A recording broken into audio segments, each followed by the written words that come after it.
दोस्तों रिसेंटली नहीं, मैंने इविल डेड राइज नाम की मूवी 1.5 साल पहले देखा था, पर मैं इसको एक्सप्लेन करना भूल गया था। तो आज हम इस मूवी को कवर करने वाले हैं। वीडियो शुरू करने से पहले ही मैं आपको बता दूं कि इस मूवी के अंदर कोई भी स्टोरी लाइन वगैरह नहीं है, तो ये वीडियो काफी जल्दी खत्म हो जाएगा। और हाँ, अगर आपने इसके जैसी बेहतरीन हॉरर मूवी को नहीं देखा है तो आई रिकमेंड यू प्लीज एक बार जाके इस मूवी को देख लेना एंड देन मेरी वीडियो को देखना, वरना हो सकता है इस वीडियो को देखने के बाद आपके सारे सीन स्पॉइलर हो जाए। So without waste any time let's start the Evil Dead Rise. And I don't know why कि इसका नाम राइस क्यों है, मींस चावल।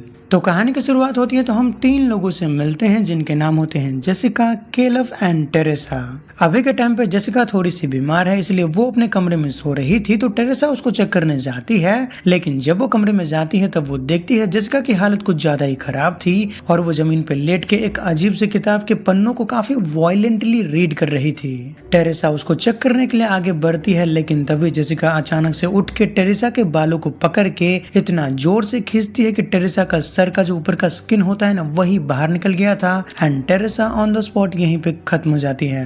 वैसे मैं आपको याद दिला दूं कि इन सब सीन्स को काफी बेहतरीन तरीके से शूट की गई है, तो आई रिकमेंड यू कि प्लीज जाके एक बार इस मूवी को देख लो। मैं चाहता हूँ जैसे इस मूवी को देखते टाइम मुझे मजा आया था, आप भी सेम मजे लो। अब जैसे मैंने कहा कि जेसिका ने टेरेसा को खत्म कर दिया, उसके बाद जेसिका बाहर जाती है जहाँ पर लेक साइड में केलव अपना ड्रोन उड़ा रहा था, लेकिन तभी यहाँ पर जेसिका आती है जो ड्रोन को पकड़ के अपने सिर से हिट करती है एंड देन वो पानी में गिर गई थी। केलव जेसिका को बचाने के लिए पानी में कूदता है, लेकिन जेसिका उसको पानी के नीचे ही खत्म कर देती है, जिसके बाद जेसिका पानी के ऊपर हवा में लेमिटेट कर रही थी। और ये सीन यहीं पे कट होके मूवी के एक दिन पीछे जाता है। कहानी एक दिन पीछे आने के बाद हम बेथ नाम की एक लेडी से मिलते हैं जो अभी के टाइम पे अपनी बहन की फैमिली को विजिट करने के लिए जा रही थी। उसकी बहन का नाम है एली, उसके बहन के 3 बच्चे हैं, उनके नाम है डैनी, ब्रिजिट और सबसे छोटी बेटी का नाम है कैसी। एली के बारे में बात किया जाए तो अभी के टाइम पे एली का पति उसको छोड़ दिया है और वो बच्चों के सपोर्ट के नाम पे बस थोड़े बहुत पैसे भेजता है एंड देन पता नहीं खुद कहाँ रहता है।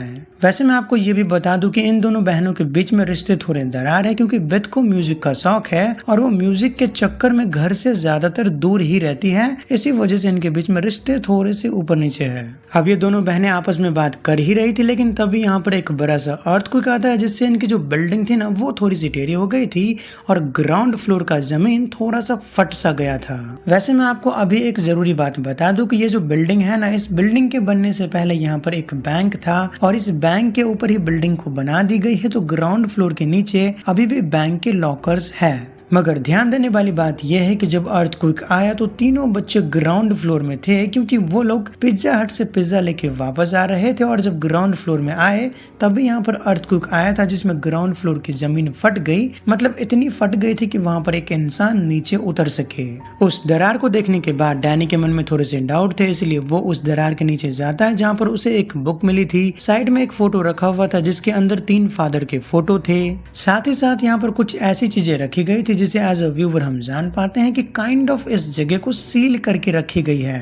लेकिन हम जानते हैं कि हॉरर मूवी के कैरेक्टर्स एकदम डम्ब होते हैं, तो डैनी वहां से एक बुक के साथ टेप रिकॉर्डर लेके वापस ऊपर आ गया था। उस किताब को लेने के बाद डैनी घर में आ गया था, जहां पर वो उस किताब को खोलने की ट्राई करता है। तब वो देखता है कि किताब के साइड में काफी अजीब तरीके से दांत लगे हुए थे और जब वो किताब को खोलने की ट्राई कर रहा था तो डैनी के हाथ में कट लग गई उस दांत से और डैनी का खून किताब के ऊपर गिरा। किताब ने खून को सोख लिया और फिर किताब अपने आप ही खुल गई। डैनी जैसे जैसे किताब के पन्नों को पलटता जा रहा था, एज अ व्यूअर हम क्लियरली देख पाते हैं कि बुक के अंदर काफी अजीब एंड क्रीपी ड्राइंग्स बनी हुई थी, लाइक मल्टीपल डीमंस। और हम जानते हैं कि इन्हीं डीमंस में से कोई एक डीमन आएगा जो किसी को अपने वश में करेगा।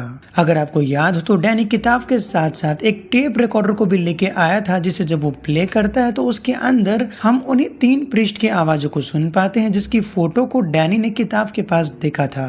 टेप रिकॉर्डर की बदौलत प्रीस्ट की बातों से हम जान पाते हैं कि तीनों प्रीस्ट इस बुक के ऊपर रिसर्च कर रहे थे, जिसका नाम था बुक ऑफ द डेड। और इसके ऊपर रिसर्च करने की वजह से चर्च ने उन तीनों प्रीस्ट को निकाल भी दिया था। साथ ही साथ मैं आपको ये भी बता दूं कि ये बुक बिल्कुल भी नॉर्मल नहीं है। इस बुक के जो पन्ने हैं ना वो ह्यूमन स्किन से बनाई गई है। इस पन्नों के ऊपर जो ड्राइंग्स है ना वो पूरा का पूरा खून से बनाई गई है। प्रीस्ट की बातें खत्म हो जाने के बाद बुक के अंदर जो चैंटिंग लिखी गई थी ना वो टेप रिकॉर्डर के अंदर अचानक से प्ले होने लग गया था और एज अ व्यूअर हम हम देख पाते हैं कि बुक के अंदर से कोई एंटिटी आजाद होके अपने होस्ट को ढूंढने लग गई। थोड़ा इधर उधर भटकने के बाद वो एंटिटी एली को अपने वश में कर लेती है, जो कि लिफ्ट से बाहर निकल रही थी। और मैं आपको बता दूं, एली उस डीमन से काफी भयानक लेवल पे वश में हो चुकी है। जिसके बाद एली अपने घर में काफी अजीब तरीके से चल के आती है। किचन में जाके अंडे तोड़ के खाना बना रही थी और वो खाना बनाते टाइम अपनी ही फैमिली को खत्म करने के बारे में खुद से ही बात कर रही थी। सभी लोग एली के अजीब बिहेवियर को देख के थोड़ा सा परेशान थे, लेकिन तभी एली नीचे गिर जाती है। और जब ये लोग एली को चेक करते हैं तो इन सभी को मालूम पड़ता है कि एली समाप्त हो चुकी है। जी हाँ, एली वॉज डेड। इन लोगों ने एली के बॉडी को बेड पे रख दिया था, जिसके बाद ये लोग एली की आंखों को बंद करने की ट्राई करते हैं, लेकिन वो बार बार खुल रही थी। इन लोगों ने कई बार एली की आंखों को बंद कर दिया, लेकिन वो वापस से खुल जा रही थी। अब क्योंकि बच्चे रोना गाना कर रहे थे तो इनकी आवाज सुन के इनके पड़ोस में रहने वाला एक बूढ़ा इंसान, एक यंग लड़का, इनकी मदद करने आता है ताकि सब लोग बिल्डिंग से बाहर निकल के हॉस्पिटल वगैरह जा सके, क्योंकि हो सकता है एली अभी भी अंदर ही अंदर जिंदा हो। लेकिन दिक्कत की बात ये थी, अर्थक्वेक आने की वजह से लिफ्ट काम नहीं कर रही थी। नीचे उतरने वाली सीढ़ियां टूट गई थी अर्थक्वेक आने की वजह से, और इमरजेंसी एग्जिट भी ब्लॉक था। वहीं घर के अंदर बेथ अपनी बहन एली के डेड बॉडी के पास बैठी थी, लेकिन तभी वो देखती है एली अचानक से जिंदा हो गई थी, लेकिन वो दिखने में काफी भयानक लग रही थी और उसकी बॉडी काफी गर्म थी। बेथ ने एली को बाथटब के अंदर डाल दिया था ताकि वो थोड़ी सी ठंडी हो जाए, लेकिन एली काफी अजीब तरीके से बाथटब से बाहर निकल के दीवारों पे चिपक गई थी और इन सब के ऊपर अटैक कर देती है, इंक्लूडेड बाय बच्चे। सभी लोग डर के मारे इधर उधर भागते हैं, मगर एली ने बेथ और केसी को पकड़ लिया था और वो केसी के गालों को काफी अजीब तरीके से चाट रही थी। मगर डैनी अपनी बहन को बचाने के लिए अपनी ही माँ के ऊपर अटैक करके उनको घर से बाहर निकाल देता है। माना कि घर से बाहर निकालते टाइम उसको काफी कठिनाइयों का सामना करना पड़ा। इन लोगों ने घर का दरवाजा बंद कर लिया था। एली घर के बाहर थी, तो ऐसे में एली अपने पड़ोस में रहने वाले उस बूढ़े अंकल और यंग लड़का को सबसे पहले खत्म करता है। एंड देन वो अपनी सबसे छोटी बेटी कैसी को इमोशनल ब्लैकमेल कर रही थी कि मम्मी को अंदर आने दो। अपनी माँ की बात मानते हुए किसी ने घर का दरवाजा खोल दिया, लेकिन तभी एली अपना हाथ अंदर घुसा के किसी का गला पकड़ के उसको खत्म करने वाली थी, मगर सही टाइम पर बेथ और डैनी ने मिलकर किसी को बचा लिया एंड अगेन घर का दरवाजा बंद कर देते हैं। माना कि इन लोगों ने घर का दरवाजा बंद कर लिया था। एली घर के बाहर थी, लेकिन तभी हम ब्रिजिट को देखते हैं जिसके चेहरे पर एक कट मार दिया था एली ने, और उस कट के अंदर एली का खून भी चला गया था। फिर क्या था, ब्रिजिट यहाँ पर काफी अजीब हरकतें करने लग गई थी। लाइक वो सबसे पहले कांच तोड़ के खाती है और हम कांच के टुकड़े को क्लियरली उसके गले से नीचे उतरता हुआ देखते हैं, जो कि रियली काफी ज्यादा डिस्टर्बिंग सीन था। इस सीन से क्लियर हो गया था कि ब्रिजिट भी डीमन के वश में आ चुकी है। फिर क्या था, ब्रिजिट इन सब के ऊपर अटैक करती है और सब लोग अपनी जान बचाने के लिए भागते हैं, मगर छोटी बच्ची कैसी ब्रिजिट के हाथ लग जाती है। मगर इससे पहले कि ब्रिजिट कैसी को खत्म कर पाती, कैसी के हाथ में खेलने वाला एक स्टिक था जिसे लेकर कैसी ने सीधा ब्रिजिट के सिर में घुसेड़ दिया। ब्रिजिट यहाँ पर ऑन द स्पॉट खत्म हो गई थी, लेकिन सबको मालूम था कि वो वापस जिंदा होगी, तो इन लोगों ने ब्रिजिट को बेड से बांध दिया था फॉर द सेफ्टी।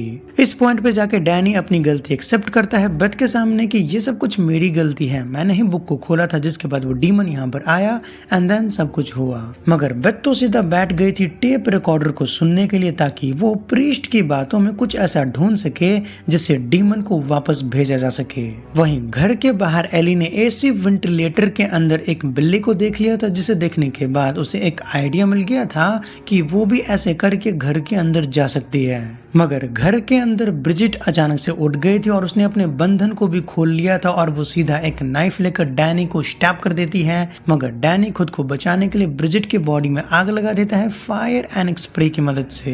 वहीं दूसरी तरफ एली एसी वेंटिलेटर पाइप की मदद से सीधा उतरती है बेथ के कमरे में, जो अभी के टाइम पे टेप रिकॉर्डर को सुन रही थी, और वो सीधा बेथ के ऊपर अटैक करती है। साथ ही साथ एली यहाँ पर बोली जा रही थी कि आज वो 2 इनोसेंट आत्मा को कंज्यूम करेगी। एक तो वो खुद की छोटी बेटी कैसी की बात कर रही थी, और दूसरी वो बेथ के पेट में जो एक बच्चा है यानी कि बेथ प्रेग्नेंट है उसकी बात कर रही थी। मगर इससे पहले कि एली कुछ भी कर पाती, बेथ ने उल्टा एली के नोस यानी कि नाक के अंदर एक कैंची को घुसेड़ दिया था, जिससे कुछ देर के लिए एली तो शांत पड़ गई। एली थोड़ी देर के लिए शांत हो गई थी, इसीलिए बेथ जल्दी से केसी को लेकर यहाँ से भागने की ट्राई करती है, लेकिन भागे तो भागे कैसे, क्योंकि इमरजेंसी एग्जिट बंद है, लिफ्ट भी काम नहीं कर रहा और अर्थक्वेक आने की वजह से सीढ़ियां भी टूट चुकी है। इतना सब कुछ कम था कि एली अचानक से उठ गई थी और वो अगेन इनके ऊपर अटैक करने के लिए आगे बढ़ रही थी, मगर सही टाइम पर बेथ के हाथ एक शॉटगन लग जाती है और वो एली के हाथ पैर में शूट करके उसकी बॉडी से उसके हाथ पैर को अलग करने में कामयाब रही। इस पॉइंट पे बेथ को ऐसा लगता है कि फाइनली उसकी सिस्टर एली खत्म हो गई, लेकिन तभी उसकी बहन की बॉडी हिलने लग गई थी और अब तक इस मूवी के दौरान जितने भी लोग खत्म हो गए उन सब की बॉडी आपस में मर्ज होके एक नया एंटिटी का रूप लेता है। मगर अच्छी बात यह थी कि पावर फ्लक्चुएट होने की वजह से लिफ्ट में करंट आ गई थी, तो बेथ जल्दी से किसी को लेकर लिफ्ट में भागती है और लिफ्ट को बंद करने में भी कामयाब रही। वहीं दिक्कत की बात यह थी कि जब तक लिफ्ट नीचे जाता, लिफ्ट के अंदर हजारों लीटर खून भर गया था, जिसके अंदर ये दोनों डूब रहे थे। और जब ग्राउंड फ्लोर में आने के बाद लिफ्ट का दरवाजा खुलता है तो हजारों लीटर खून के साथ बेथ और किसी भी लिफ्ट से बाहर फेंका गए। और बस इसीलिए मैंने आपको कहा था कि एक बार जाके मूवी को देख लो। मूवी के सीन्स काफी ज्यादा बढ़िया हैं, पर अब कोई फायदा नहीं, आपने यहाँ तक देख लिया तो आगे भी देख ही लो। अब जैसा मैंने कहा कि ये दोनों खून के साथ लिफ्ट से बाहर निकलने में कामयाब हो गए थे, तो अभी के टाइम पर गाड़ी में बैठ के भागने की ट्राई करते हैं और ये दोनों ऑलमोस्ट गाड़ी से पार्किंग लॉट से बाहर निकलने ही वाले थे, मगर गाड़ी की स्पीड थोड़ा स्लो होने की वजह से वो एंटिटी वापस किसी को अपने साथ खींचकर पार्किंग लॉट में ले जाता है। फिर क्या था, बेथ के पास कोई भी रास्ता नहीं था, उसे वापस अंदर जाना पड़ता है किसी को बचाने के लिए, जहाँ पर डिमोनिक एली उसके ऊपर अटैक करती है। मगर अभी के टाइम पर दिखने में एली काफी भयानक लग रही थी, लाइक स्पाइडर डीमन। कहा था ना सभी डेड बॉडी आपस में मर्ज हो गई, तो 4 हाथ 5-6 पैर, ऐसा ही कुछ भयानक सा। अभी के टाइम पर बेथ अपनी डिमोनिक बहन एली के साथ लड़ रही थी, जहाँ पर ये दोनों एक दूसरे को कचरा काटने वाली मशीन के अंदर ढकेलने की ट्राई कर रहे थे, ताकि जो भी उसके अंदर जाए उसके बॉडी के टुकड़े टुकड़े हो जाए। मगर बेथ को डीमन की बॉडी को धक्का देने में काफी प्रॉब्लम हो रही थी। जाहिर सी बात है, डीमन काफी पावरफुल था, तो वो इतनी आसानी से हार नहीं मानेगा। मगर सही टाइम पर केसी ने बेथ के हाथों में एक चेनसो दे दिया था, जिसकी मदद से बेथ डीमन की बॉडी को 2 टुकड़ों में काट के उसकी बॉडी को कचरा काटने वाली मशीन के अंदर गिरा देती है। फिर क्या था, उस मशीन में जाने के बाद डीमन के बॉडी के छोटे छोटे पीसेस कट गए, तो डीमन तो यहीं पर खत्म हो गया। जिसके बाद बेथ केसी के साथ गाड़ी में बैठती है एंड देन यहाँ से निकल गई। मगर मूवी के एंडिंग सीन में हम जेसिका को देखते हैं, जो इसी बिल्डिंग के अंदर आती है, तो हम जान पाते हैं कि जेसिका भी इसी बिल्डिंग के अंदर रहती है, किसी और फ्लोर में। पार्किंग लॉट में इतना सारा खून खराबा देखने के बाद जेसिका काफी डर गई थी और वो डर के मारे जोर से चिल्लाती है, लेकिन तभी हम एक हवा के झोंके को महसूस करते हैं जो काफी स्पीड में जेसिका की तरफ बढ़ रही थी, और ये फिल्म यहीं पर खत्म हो जाती है। जी हाँ दोस्तों, भले मूवी के अंदर बेथ ने डीमन के फिजिकल फॉर्म को खत्म करने में कामयाब रही, लेकिन डीमन अब भी इस दुनिया के अंदर है, जिसने मूवी के एंड में जेसिका को अपने वश में कर लिया। और इससे आगे तो हम जानते हैं कि जेसिका अपने दोनों दोस्त को खत्म करेगी, जो हम मूवी के शुरुआती सीन में देख चुके हैं। तो बस ये थी इविल डेड राइज मूवी की एक्सप्लेनेशन वीडियो। तो उम्मीद है आपको सारी बातें समझ में आ गई होगी, क्योंकि ऑब्वियसली इस मूवी के अंदर कोई भी स्टोरी लाइन वगैरह तो था नहीं, बस स्कैरी एलिमेंट ही थे।